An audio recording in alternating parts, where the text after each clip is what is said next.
धनपुर गांव में मोहन और रघु बचपन के दोस्त थे। मोहन मेहनती, ईमानदार और सीधा इंसान। रघु काम से बचने वाला, हमेशा बहाना ढूंढने वाला। बुजुर्ग हरिया काका। अरे मोहन बेटा, सुना है इस बार तुम्हारी फसल बहुत अच्छी हुई। हाँ काका, भगवान की कृपा से 5 एकड़ में 150 बोरियां अनाज हुआ है। बहुत बढ़िया बेटा। तभी रघु वहां आता है। रघु बेटा, तुम्हारे खेत में कितनी फसल हुई? काका, बस 100 बोरियां हुई। अरे, दोनों की जमीन एक जैसी, फिर फर्क क्यों? रघु के पास कोई जवाब नहीं था। शाम को रघु घर पहुंचा। कमला पत्नी। आज तुम्हारा चेहरा उतरा क्यों है? मोहन के खेत में 150 बोरियां हुई और मेरे में सिर्फ 100। क्योंकि तुम उसकी तरह मेहनत नहीं करते। तो अब क्या करूं? अपनी जमीन बेच दो और मोहन की जमीन के पास जमीन खरीद लो। फिर कह देना कि दोनों मिलकर खेती करेंगे। अरे वाह, ये तरकीब तो जबरदस्त है। अगले दिन रघु मोहन के पास पहुंचा। दोस्त, क्यों ना हम दोनों मिलकर खेती करें? बिल्कुल, साथ मिलकर मेहनत करेंगे तो फायदा भी ज्यादा होगा। मोहन ने दोस्ती निभाई, लेकिन रघु के मन में कुछ और ही चल रहा था। काम से बचने के बहाने रघु, कल हल चलाना है, सुबह जल्दी आना। मोहन, मेरे ससुर जी का देहांत हो गया है। 12 दिन बाहर जाना पड़ेगा। कोई बात नहीं दोस्त, मैं संभाल लूंगा। कुछ दिन बाद बारिश शुरू हो गई। पानी निकालने का रास्ता बनाना होगा। आज शहर जाना है, पत्नी बीमार है। सरिता मोहन की पत्नी। मुझे शक है ये जानबूझकर काम से भागता है। नहीं, वो मेरा दोस्त है। फसल तैयार हुई। आज फसल काटनी होगी। कटाई पूरी होती है। मुझे शादी में जाना है, तुम बोरियां घर ले जाना। चिंता मत करो। कमला रात में। सारी बोरियां छुपा दो।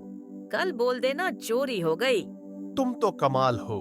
बोरियां कहाँ है? रघु नाटक करते हुए। चोरी हो गई। रघु ने बोरियां बंद कमरे में रखी। अरे, सारा अनाज सड़ गया। सब खत्म हो गया।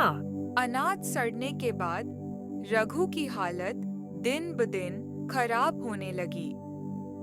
गांव में खबर फैल गई कि रघु की सारी फसल खराब हो गई है। अरे रघु, तुमने अनाज को कमरे में क्यों बंद किया था? काका, वो चोरों के डर से। चोरी से ज्यादा डर तुम्हारे मन में था। गांव वालों को अब रघु की बातों पर शक होने लगा। रघु का घर अब शांति का घर नहीं रहा। कमला गुस्से में बोली, मैंने कहा था सब छुपा दो, पर ये नहीं कहा था कि सड़ा दो। अगर तुम्हारी सलाह न होती तो आज ये दिन न देखना पड़ता। गलती तुम्हारी है, मेहनत से भागते रहे। जहाँ धोखा होता है वहाँ शांति कभी नहीं टिकती।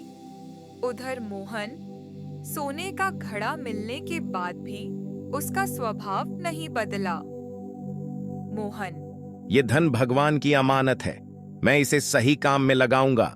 पहले कर्ज चुका दो, फिर खेत और अच्छे बनाओ।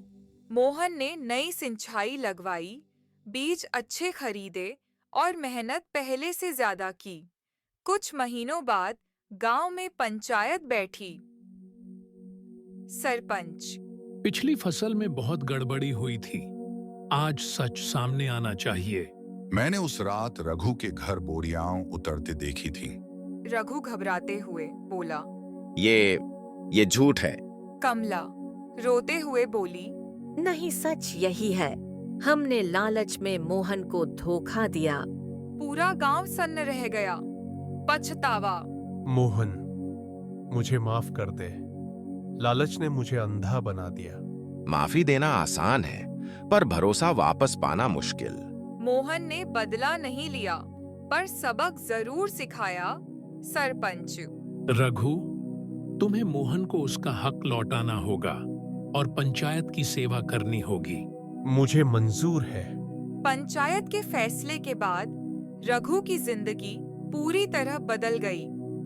अब वह सुबह देर से नहीं, सूरज के साथ उठता था। शायद यही वो मेहनत है जिससे मैं हमेशा भागता रहा। पहली बार रघु ने बिना बहाने खेत में हल चलाया। हाथों में छाले थे, लेकिन दिल में सुकून था। रघु को बदलता देख कमला का दिल कांप उठा। गलत मैं भी थी। लालच ने हम दोनों को अंधा बना दिया। अब जो बीत गया उसे बदल नहीं सकते, पर आगे सही रास्ता चुन सकते हैं। जिस घर में साजिशें पलती थीं, अब वहां पछतावे की खामोशी थी। उसी साल धनपुर गांव में भयंकर सूखा पड़ गया। खेत सूखने लगे, कुएं खाली होने लगे। अगर पानी का इंतजाम न किया गया तो फसल नष्ट हो जाएगी। गांव के लोग डर गए, लेकिन मोहन चुप नहीं बैठा। अगर हम सब मिलकर काम करें तो सूखे से लड़ सकते हैं। हम तालाब गहरा करेंगे, नालियां बनाएंगे और पानी बचाएंगे। मैं सबसे पहले काम शुरू करूंगा, ये मेरा प्रायश्चित है। पहली बार गांव ने देखा रघु को सबसे आगे। दिन रात की मेहनत से तालाब तैयार हुआ। जब पहली बारिश हुई, तालाब भर गया। देखो, मेहनत रंग ला रही है। ये अकेले मेरी नहीं, पूरे गांव की जीत है। जहां पहले लालच था, अब वहां एकता थी। एक रात रघु को फिर से मौका मिला। गलत रास्ता चुनने का, तालाब की मिट्टी बेचकर पैसे कमाने का प्रस्ताव आया। नहीं, अब मैं वो इंसान नहीं रहा।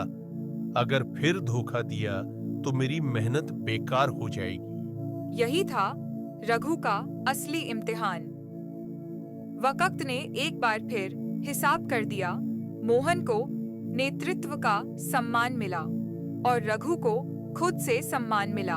आज रघु सबके लिए मिसाल है। मेहनत देर से समझ आई, पर सच्ची समझ आई।